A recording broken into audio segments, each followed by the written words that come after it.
everyone, and welcome to Bitchin in the Kitchen. Today we will be preparing Spanish stir fry, which is my quick and easy take on a traditional Spanish paella. So here we have our ingredients. We have some fresh shrimp, and I'd like to make it a point these are not tiger shrimp.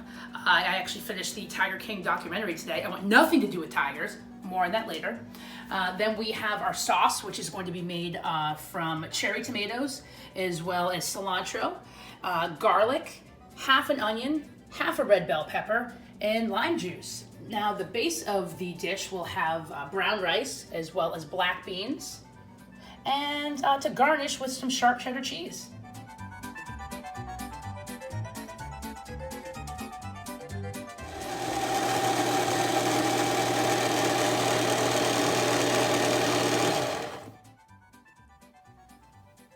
And there's our sauce. All right, so now it's time for the cooking portion. A little bit of our favorite California ranch olive oil. Just to little spread there. We'll start with the shrimp.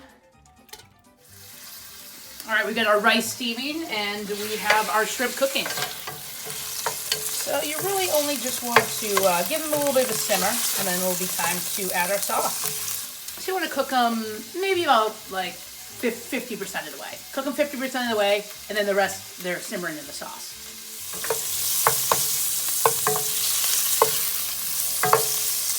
And it is time to add the sauce.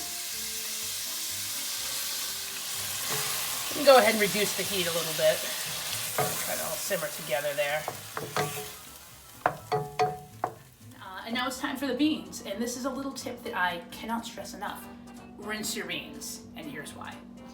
So, beans actually have a lot of gas. Yeah. So we're going to go ahead and rinse them. And you'll start to see all those bubbles?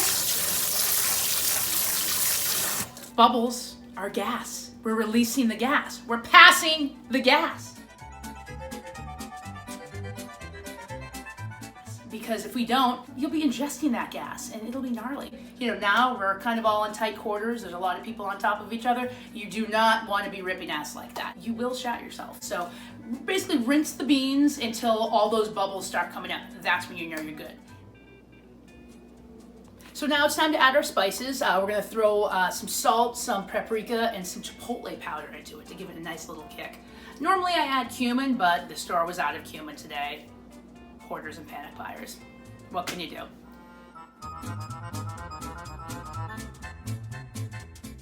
Now, a little of this does go a long way, but I like spice, so I'm going to really kick it up in there. Time to add our rice, as well as our gas-free beans. All right, now that everything's in there, we're going to simmer it on about medium heat for about 5 minutes. All right, so while we wait for that to simmer, now is a good time to reflect on the day.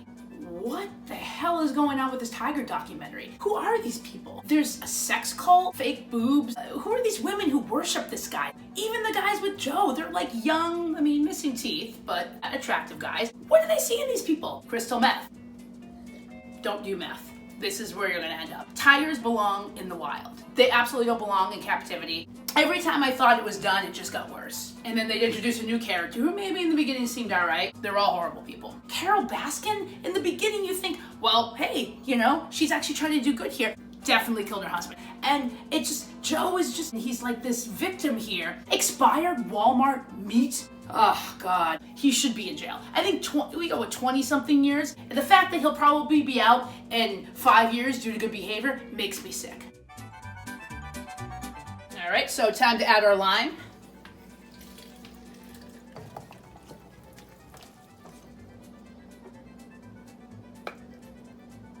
And we're gonna sprinkle our garnish on it, which is the sharp cheddar cheese. There we go, there.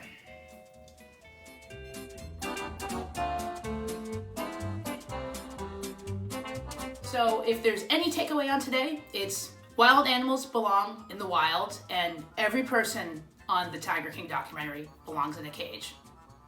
Good night.